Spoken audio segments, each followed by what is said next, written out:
Thank you so much for joining me as we dive deeper into what in class flip means for passionate teachers in regards to flip learning.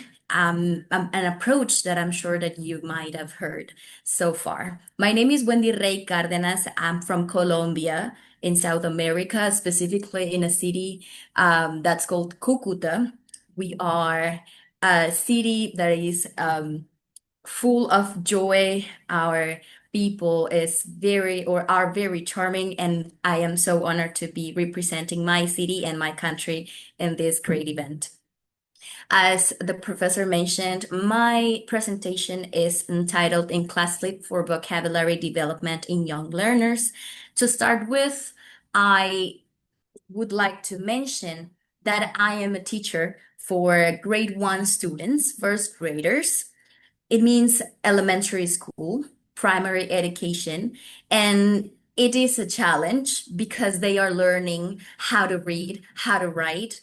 First grade is the grade in which they start knowing and approaching phonemes, graphemes, how to write and how to read, as I already mentioned. So in our country, in Colombia, English is introduced early in school, but many classrooms still rely on traditional methods that don't always match the needs of young learners. In this case, my 6 and 7 year old students. So bilingualism and teaching English is both a challenge and an opportunity.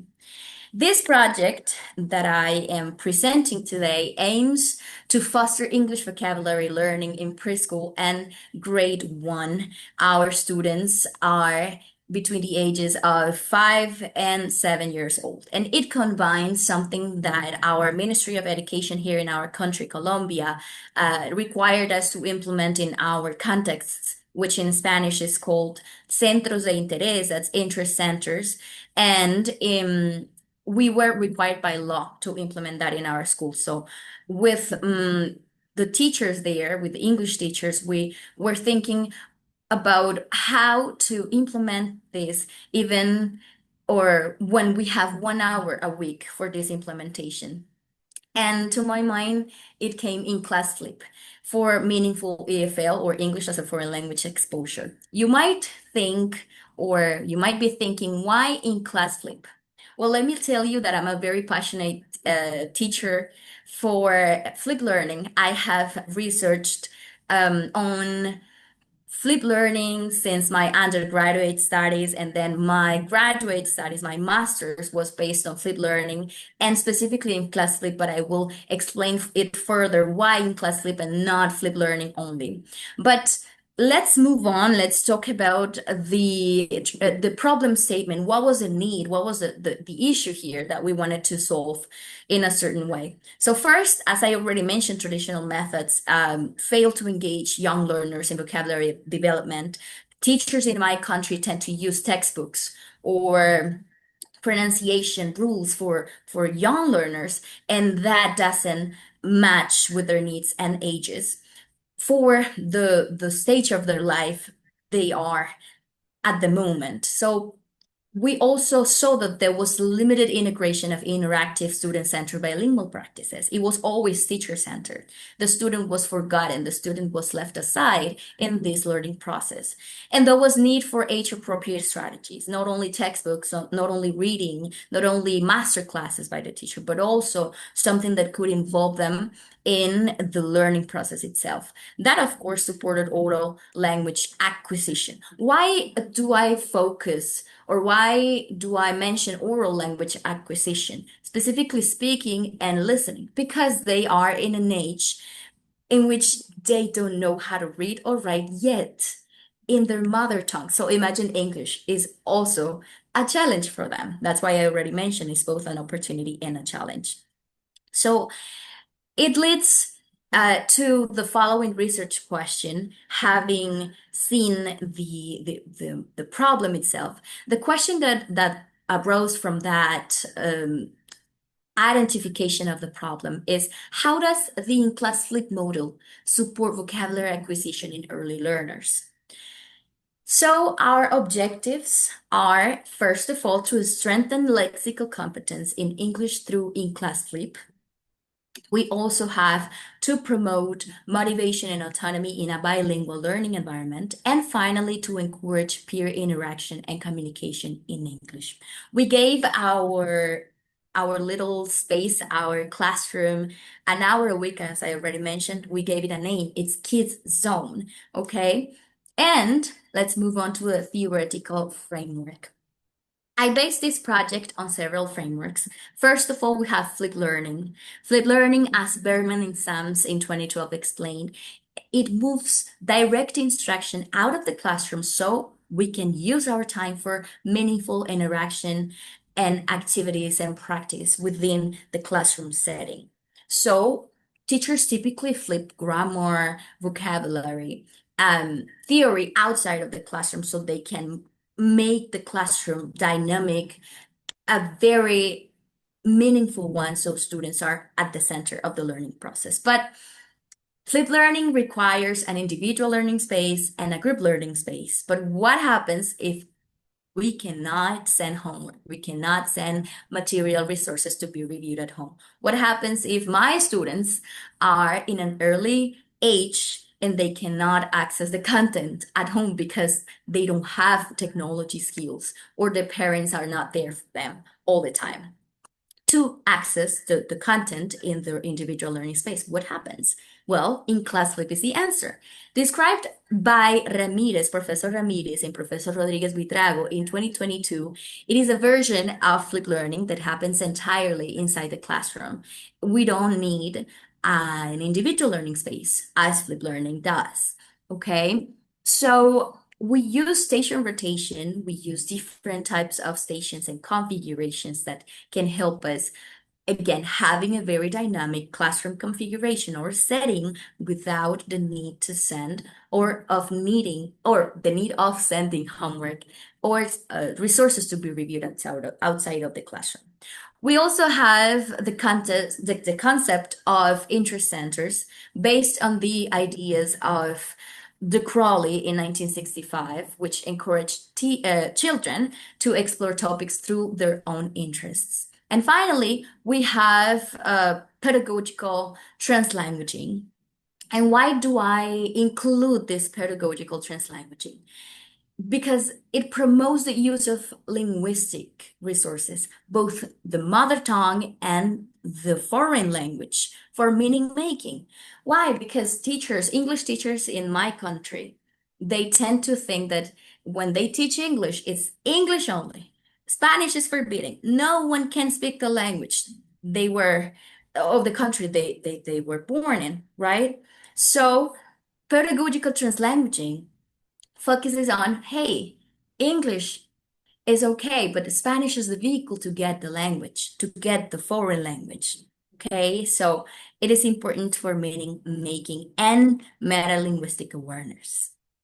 Let's move on to the research methodology of this research project.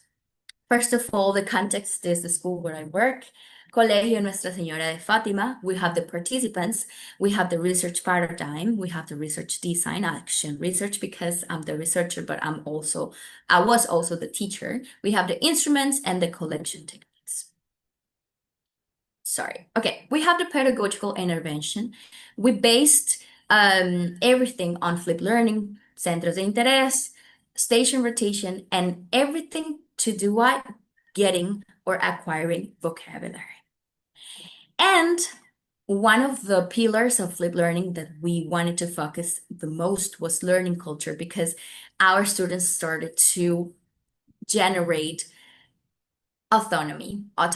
It is very, very particular the way that they are developing autonomy, okay? So our students are 6 and 7 years old, but they are already autonomous. And let's end with the findings. My students have improved vocabulary, recall, and pronunciation, even if they don't write it. They don't write the words. They recall the pronunciation. They recall the way the words are said. And there's high engagement and motivation during the sessions. They love going to the 1 hour session we have a week because we have this specific configuration. Not all the time we have access to the computers and everything like that, but we try to keep the setting as you can see it on the screen. And something that caught my attention the most was that there was emergence of peer tutors. My children helped their students or their classmates when they were back in the classroom. Why? Because we only have a sample population of 12 students from preschool and grade one. So not everybody is in these centros de interés, in this class, specifically 1 hour a week, not everybody. So when they go back to their classrooms, they are tutors, they are mentors, they help others with language learning and vocabulary acquisition. And of course, our parents, based on a survey that we sent them recently, noticed language use at home. And as teachers, we noticed that they did in the classroom. In the conclusions, to answer the question, how does the in-class flip model support vocabulary acquisition in early learners? We can, of course, say, by all means, that in-class flip helps the implementation of interest centers, and it's equal to an effective and fun EFR learning experience for our students. And the method promotes autonomy, as I already mentioned, collaboration and oral skills. And it is a replicable model for early bilingual education in similar contexts. If there's a teacher struggling with time, with their students not speaking English as a mother tongue, and they are struggling a little bit with settings and classroom configurations, in-class flip is definitely the answer. And in-class flip proves to be an effective and adaptable strategy for young EFL learners. Here you can see some of the references I used for the presentation. And of course, I am open to questions. Thank you so much for your attention. Thank you so much, Wendy, for that great presentation. That was an interesting topic. When you were talking about your experience, that reminds me of the time that I was taking actually English classes back in my country, and we were not allowed to use our mother tongue in the classes. So that was interesting that you mentioned that also in your presentation. Thank you so much for that. My pleasure, my pleasure. Something I wanted to add, I don't know if I can add something here. Sure, If I of can, yeah. Okay. course. I had always been a senior or a high school teacher for students that were in their last grades. And this year I had the opportunity to start teaching grade one students, the very first year of elementary school. So that was a very huge challenge for me because I was used to just writing on the board, showing the slides. Okay, let's read. Reading comprehension, writing, but my grade one students are not able yet to read or write. They are learning. So how to teach English? That was like the first question that came to my mind when I got those kids in front of me. Yeah, I can tell how challenging it could be. So we have Yesenia, if I'm not mistaken. So she said that no question, just here to say that I admire your passion for your career. And Zara said thank you.